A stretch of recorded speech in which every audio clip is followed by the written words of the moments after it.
আসসালামু আলাইকুম, সবাইকে স্বাগত জানাই আমার চ্যানেলে আরেকটি নতুন ভিডিও দেখার জন্য। আজকে আপনাদের সাথে শেয়ার করব টমেটো দিয়ে চিংড়ি মাছ ভুনা।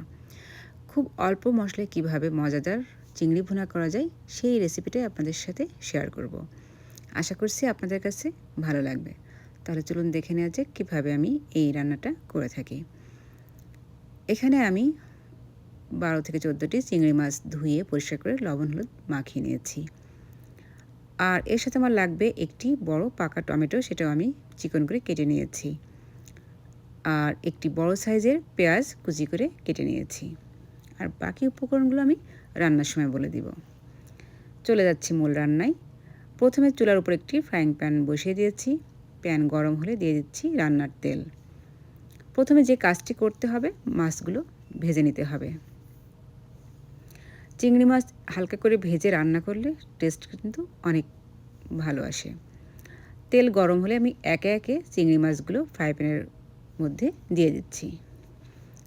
এই সময় চুলার জালটা একটু কমিয়ে রাখবেন, তা না হলে কিন্তু তেল ছিটে আপনার শরীরে লাগতে পারে। খুব অল্প সময় ধরে চিংড়ি মাছগুলো ভাজতে হবে। বেশি সময় ধরে চিংড়ি মাছ ভাজলে একটু রাবারের মতো কিন্তু শক্ত হয়ে যাবে। জাস্ট এপাশ ওপাশ উল্টে পাল্টে দিয়ে 3 থেকে 4 মিনিটের মতো মাছগুলো ভেজে নিতে হবে। মাছগুলো ভাজা হয়ে গেছে আমার, আমি উঠিয়ে এক সাইডে রেখে দিচ্ছি। ওই তেলের মধ্যে আমি আরও খানিকটা তেল দিয়ে দিচ্ছি। এখন দিচ্ছি পেঁয়াজ কুচি। পেঁয়াজ দেওয়ার পর কিছু সময়টা নেড়েচেড়ে পেঁয়াজগুলোকে একটু ব্রাউন করে নিতে হবে। মানে খুব বেশি ভাজতে হবে না, জাস্ট হালকা কালার চেঞ্জ হলেই বুঝতে হবে পেঁয়াজটা ভাজা হয়ে গেছে। এখন এর মধ্যে দিয়ে দিচ্ছি 1.5 চামচ পরিমাণ মতো আদা এবং রসুনের পেস্ট। এটাও পেঁয়াজের সাথে আমি নেড়ে দিচ্ছি। এরপর এর মধ্যে দিয়ে দিব এর মধ্যে আমি একে একে শুকনো উপকরণগুলো দিয়ে দিব। প্রথমেই দিচ্ছি 1 চামচ পরিমাণ মতো শুকনো মরিচের গুঁড়া।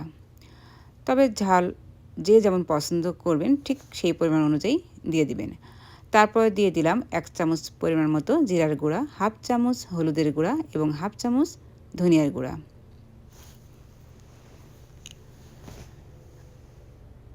তারপরে দিব স্বাদ মতো লবণ। সবগুলো উপকরণ দেওয়ার পর ভালোভাবে আবার কষাতে হবে। আদা রসুনের গন্ধ যেন না থাকে, এজন্য একটু টাইম নিয়ে এটা কষাতে হবে। আর মশলা যেন পুড়ে না যায়, তার জন্য এর মধ্যে দিয়ে দিতে হবে সামান্য পরিমাণ মতো পানি। এখন আরও কিছুটা সময় নিয়ে মশলাটা কষাতে হবে। কষাতে কষাতে যখন এই পর্যায়ে চলে আসবে, তখন দিয়ে দিতে হবে কেটে রাখা টমেটো। অর্থাৎ যখন তেল চলে আসবে তখন টমেটোটা দিয়ে দিতে হবে। টমেটোগুলো এখন মশলার সাথে ভালোভাবে নেড়েচেড়ে কষিয়ে নিতে হবে।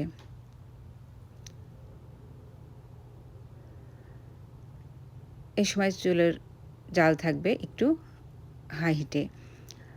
এরপর কিছুক্ষণের জন্য ঢাকনা দিয়ে আমি ঢেকে রান্না করে নেব, যতক্ষণ না পর্যন্ত টমেটোটা গলে না যায়। অর্থাৎ টমেটো গলে যাওয়া পর্যন্ত আমাকে ঢাকনা দিয়ে রান্না করে নিতে হবে। 3-4 মিনিট পর আমি ঢাকনাটা খুলে নিচ্ছি।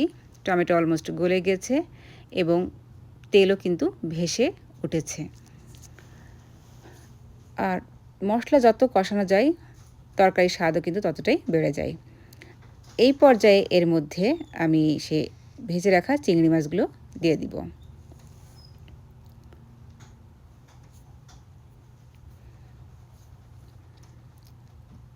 মাছগুলো দেওয়ার পর মশলার সাথে মিনিট 2 মতো নেড়েচেড়ে কষিয়ে নিতে হবে।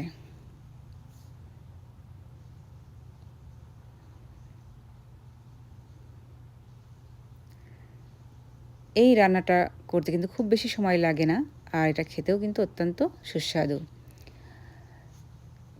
কষাতে কষাতে যখন এই রকম তেল উঠে আসবে তখন এর মধ্যে দিয়ে দিব 1 কাপ পরিমাণ মতো পানি।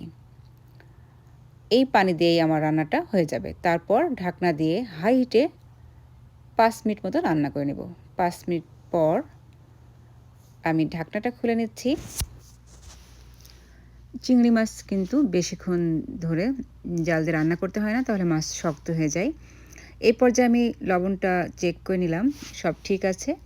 এখন দিয়ে দিচ্ছি 4টি কাঁচামরিচ আর কিছুটা ধনেপাতা কুচি। রান্নাটা অলমোস্ট হয়ে গেছে, আর যেহেতু রান্নাটা আমি ভুনা ভুনা করব তাই আরও কয়েক মিনিট আমি চুলার উপর বসিয়ে রাখবো।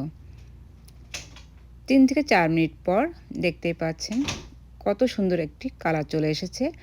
এই পর্যায়ে আমি তরকারিটা চুলার থেকে নামিয়ে নিব। দেখতেই পাচ্ছেন কত সুন্দর কালার আসছে। তো এই ছিল আমার আজকের রেসিপি। আশা করছি আপনাদের কাছে ভালো লেগেছে। আর ভালো লাগলে একটা লাইক দিবেন, কমেন্টস করবেন এবং চ্যানেলটিকে সাবস্ক্রাইব করে চ্যানেলের সাথেই থাকবেন। সবাই ভালো থাকবেন, সুস্থ থাকবেন। আবার দেখা হবে নতুন কোনো ভিডিও নিয়ে। আল্লাহ হাফেজ।